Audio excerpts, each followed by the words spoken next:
Do you believe illegal immigrants should be allowed to vote, Judge Jackson?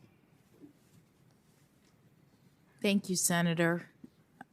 Under our laws, you have to be a citizen of the United States in order to vote. So the answer would be no. It's not consistent with our laws, so the answer is no. Okay, why do they do that in New York? Senator, I'm not aware of the Okay, circumstances. all right, well, that's a good answer. The answer is no. Can an unborn child feel pain at 20 weeks in the birthing process? Senator, I don't know.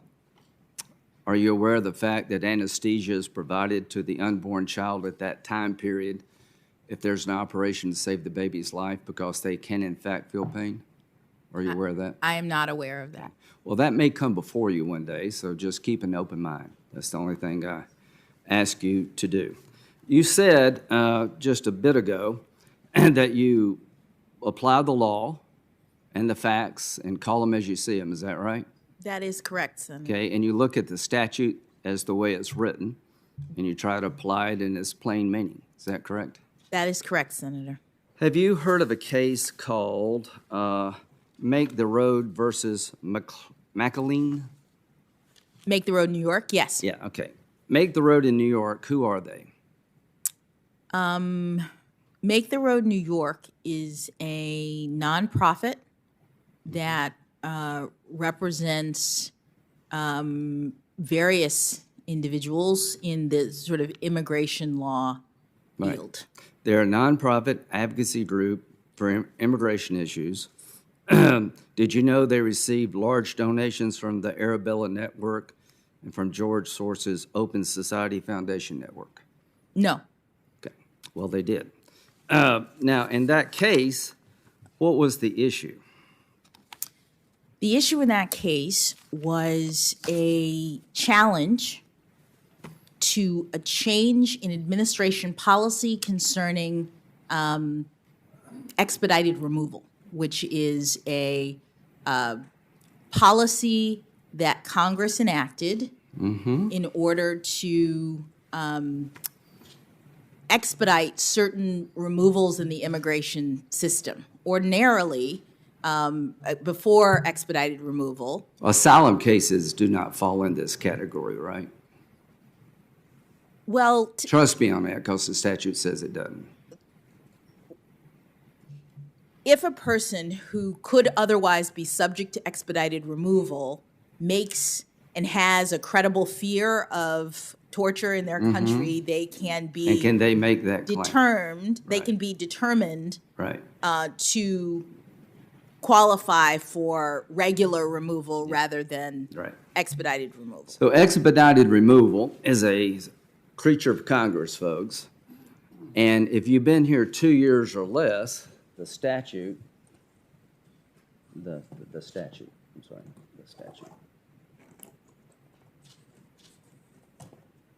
statute would allow the administration in office to have expedited removal, avoiding a lot of the hurdles that would exist otherwise for people here 2 years or less.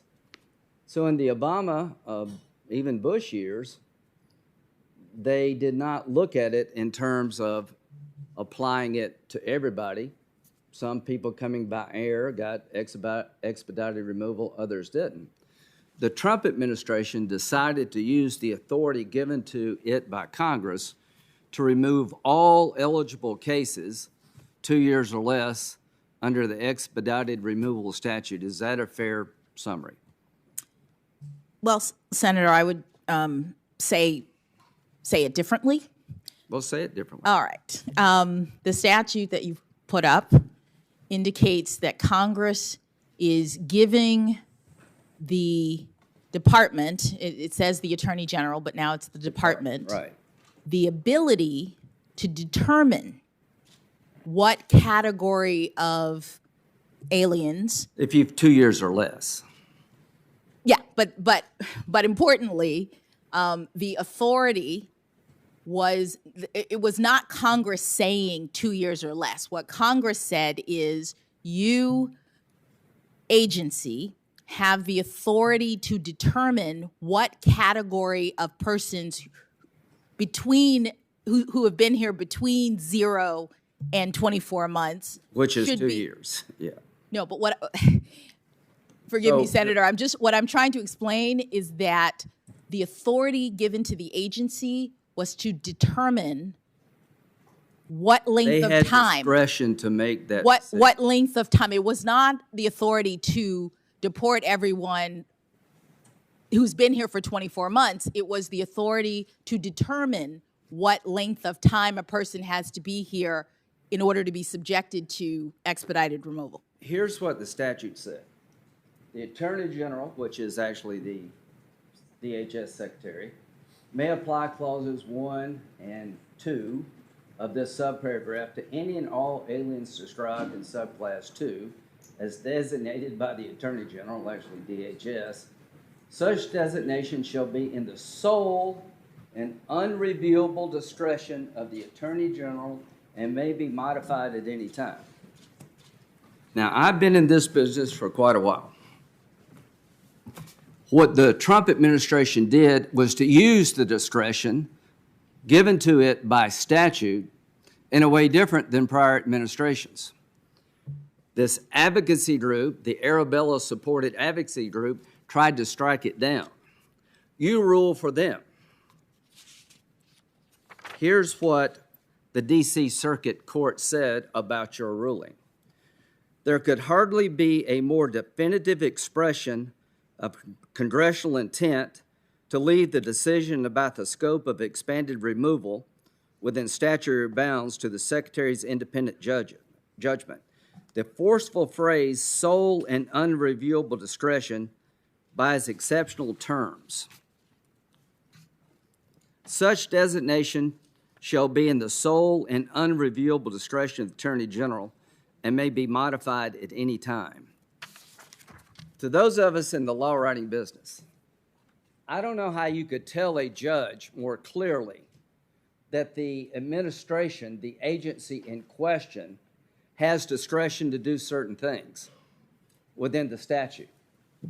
So this is an example to me, and you may not agree, where the plain language of the statute was completely wiped out by you.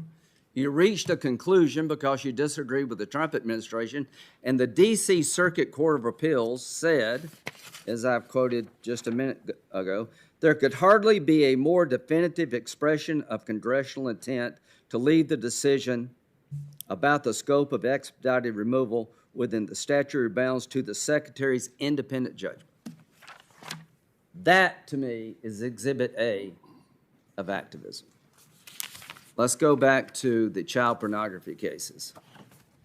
Senator, would you allow me to? Yes, please. Thank you. The statute and the circumstances that you reference are accurate insofar as that is what the statute says. It's not all of it. It doesn't describe the designation process that I was trying to articulate. And it doesn't address the fact that Congress has another statute that is presumptively applied in agency cases to tell agencies how to exercise discretion. There's also D.C. Circuit case law that says that in addition to having that procedural statute be presumptive, even very clear designations of authority to an agency may still be subject to Congress's other directions regarding how to exercise the discretion. That argument fell on deaf ears. Understood. That's our appellate process. I've got other things I want to talk about. You've given an explanation, but it didn't work. The D.C. Circuit Court said there could hardly be a more definitive expression of congressional intent. This is good as it gets. There's no way to write a statute saying discretion lies in an agency. It's sole. It's non-reviewable. So you're not convincing me that With this was respect, anything Senator. other than activism, and we can talk about it all day long, but I agree with the D.C. Court. This, to me, is an example, Exhibit A, of a judge ignoring limitations placed in the law by Congress to get a result they wanted.